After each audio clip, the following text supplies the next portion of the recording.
Hello friends, welcome to my channel sweet wish. Friends, ఈరోజు మన ఛానల్లో స్పెషల్ ఏంటంటే మన వంటింటి సంజీవనిగా పిలుచుకునే మునగాకుతో ఇంకా పల్లీలతో కలిపి కారం పొడి. అయితే ఫ్రెండ్స్, ప్రకృతి మనకి కొన్ని దివ్య ఔషధాలను అందిస్తుంది. వాటిని మనం సక్రమంగా వినియోగించుకొని తీసుకోవటం వలన మన శరీరానికి ఎలాంటి సమస్యలు రాకుండా ఆరోగ్యంగా ఉంటాము. అలాంటి ఔషధాలలో ఒక్కటైన మునగాకుతో ఈరోజు నేను కారం పొడిని ప్రిపేర్ చేసి చూపిస్తాను. అయితే ఈ పొడిని చిన్న పిల్లలైనా సరే హ్యాపీగా తీసుకోవచ్చు. ఫ్రెండ్స్, ఇంతవరకు మీరు మన ఛానల్ని సబ్స్క్రైబ్ చేసుకొని వారైతే వీడియో కింద ఉన్న సబ్స్క్రైబ్ బటన్ని నొక్కి పక్కనే ఉన్న బెల్ ఐకాన్ని యాక్టివేట్ చేసుకోవటం ద్వారా మన ఛానల్లో పెట్టే వీడియోస్ని మిస్ అవ్వకుండా చూడొచ్చు. ఇప్పుడు ఈ కారం పొడి కోసం 100 గ్రాముల మునగాకును తీసుకొని ఒక 4 రోజుల పాటు ఎండలో పెట్టకుండా నీడలోనే ఉంచి ఆకులు ఇలా వాడిపోయేంత వరకు ఉంచుకోవాలి. ఎండలో పెడితే మునగాకులోని పోషకాలు మొత్తం పోయి అప్పుడు మనం కారం పొడిని ప్రిపేర్ చేసుకున్నా కూడా అస్సలు ఎలాంటి రుచి ఉండదు. కాబట్టి నీడలోనే ఉంచుకోవాలి. 100 గ్రాముల ఆకు వాడిపోయిన తర్వాత బరువు తగ్గి 30 గ్రాములకి వస్తుంది. తర్వాత ఒక 20 గ్రాముల వేరుశనగ పప్పుని కూడా తీసుకున్నాను. తర్వాత ఒక 5 గ్రాములు ధనియాలు, 5 గ్రాములు జీలకర్ర, ఒక అర స్పూన్ పచ్చిశనగపప్పు, అర స్పూన్ మినప్పప్పు, ఒక పావు స్పూన్ మెంతులను కూడా తీసుకున్నాను. తర్వాత 6 నుంచి 7 ఎండుమిరపకాయలను కూడా తీసుకున్నాను. ఫ్రెండ్స్, ఈ ఎండుమిరపకాయలు అనేది మీరు వాడే మిరపకాయల క్వాలిటీని బట్టి, మీరు తినే కారాన్ని బట్టి తీసుకోండి. ఇంకా ఫైనల్గా ఒక 10 నుంచి 11 వెల్లుల్లి రెబ్బలను కూడా తీసుకున్నాను. ఇప్పుడు ఒక చిన్న కడాయిని తీసుకొని దానిలోకి 1 స్పూన్ ఆయిల్ వేసుకుంటున్నాను. ఈ ఆయిల్ కొంచెం కాగిన తర్వాత మనం ముందుగా తీసుకున్న 5 గ్రాముల ధనియాలు ఉన్నాయి కదా, ఫస్ట్ వాటిని వేసేసుకోవాలి. తర్వాత ధనియాలు వేసిన తర్వాత జీలకర్రని కూడా వేసుకుంటున్నాను. నెక్స్ట్ పచ్చిశనగపప్పు, మినప్పప్పు, మెంతులు ఉన్నాయి కదా, వాటిని కూడా వేసేసుకోవాలి. ఇంకా ఫైనల్గా మనం తీసుకున్న 6-7 ఎండుమిరపకాయలు ఉన్నాయి కదా, అవి కూడా వేసేసుకొని గ్యాస్ని సిమ్లో ఉంచుకొని మాడిపోకుండా జాగ్రత్తగా ఫ్రై చేసుకోవాలి.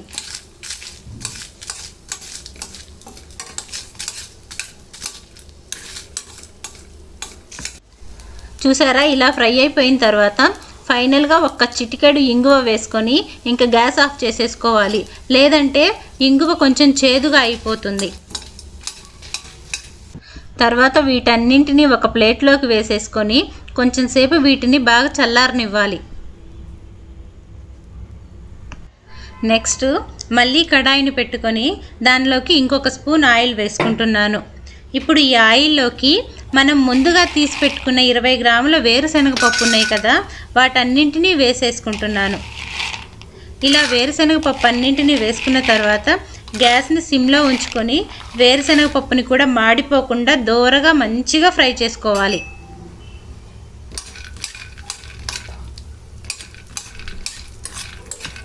చూసారా, వేరుశనగపప్పుని ఈ వీడియోలో చూపిస్తున్నట్లు ఇలా ఫ్రై చేసుకోవాలి. ఇలా ఫ్రై అయిపోయిన తర్వాత ఇంకా గ్యాస్ ఆఫ్ చేసేసుకుంటే సరిపోతుంది. తర్వాత వేరుశనగపప్పుని కూడా ఒక ప్లేట్లోకి తీసుకొని కొంచెం సేపు చల్లారనివ్వాలి.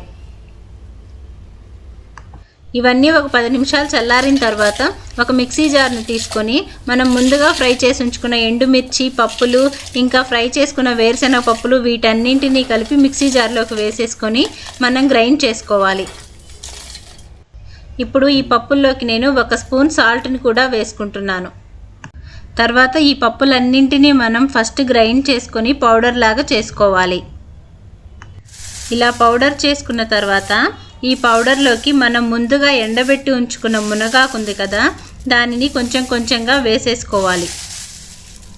ఇలా మునగాకంతా వేసేసుకున్న తర్వాత మనం ముందుగా తీసుకున్న 10 వెల్లుల్లి రెబ్బలు ఉన్నాయి కదా, వాటిని కూడా వేసేసుకొని గ్రైండ్ చేసుకోవాలి.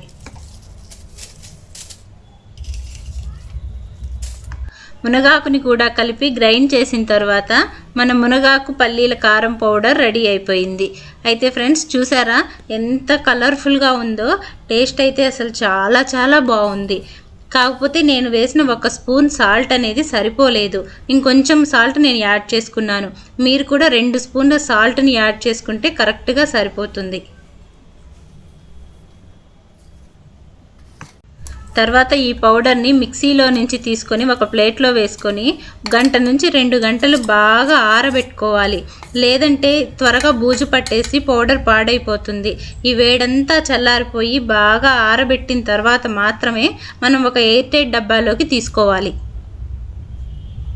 ఫ్రెండ్స్, ఈ మునగాకు పల్లీల కారం పొడిని వేడి అన్నంలోకి 1 స్పూన్ నెయ్యి వేసుకొని తింటే టేస్ట్ అయితే అద్దిరిపోతుంది. ఇంకా అన్నంలోకే కాకుండా ఇడ్లీ, దోశ లాంటి బ్రేక్ఫాస్ట్ ఐటమ్స్లోకి తిన్నా కూడా టేస్ట్ చాలా బాగుంటుంది. అయితే ఫ్రెండ్స్, ఈ మునగాకుని మనం కర్రీలాగా, ఫ్రైలాగా, పప్పులాగా ఇలా చేసుకొని తింటే అంత ఎక్కువ ఇష్టంగా తినలేము. అదే ఇలా పల్లీలతో కలిపి కారం పొడిలాగా చేసుకొని తిని చూడండి, టేస్ట్ అయితే అద్దిరిపోతుంది. ట్రస్ట్ మీ ఫ్రెండ్స్, మీ అందరికీ ఖచ్చితంగా నచ్చుతుంది. ఫ్రెండ్స్, ఈ మునగాకు కారం పొడిని నేను చెప్పిన కొలతలతో ఇదే ప్రాసెస్లో ఎగ్జాక్ట్గా ప్రిపేర్ చేసుకొని మిక్సీలో వేసి గ్రైండ్ చేసిన తర్వాత 1 గంట సేపు బాగా ఆరనిచ్చి తర్వాత ఇలా ఒక సీసాలో తీసుకొని ఉంచండి. 1 మంత్ వరకు ఖచ్చితంగా పౌడర్ ఇంతే ఫ్రెష్గా ఉంటుంది. ఫ్రెండ్స్, నేను చేసిన ఈ మునగాకు పల్లీల కారం పొడి కనుక మీకు నచ్చినట్లయితే ప్లీజ్ లైక్ చేయండి. ఇంకా మీ ఫ్రెండ్స్ అండ్ రిలేటివ్స్కి షేర్ చేయండి. ఇలాంటి మంచి హెల్దీ రెసిపీస్ కోసం నా ఛానల్ని సబ్స్క్రైబ్ చేసుకోండి. Thank you for watching.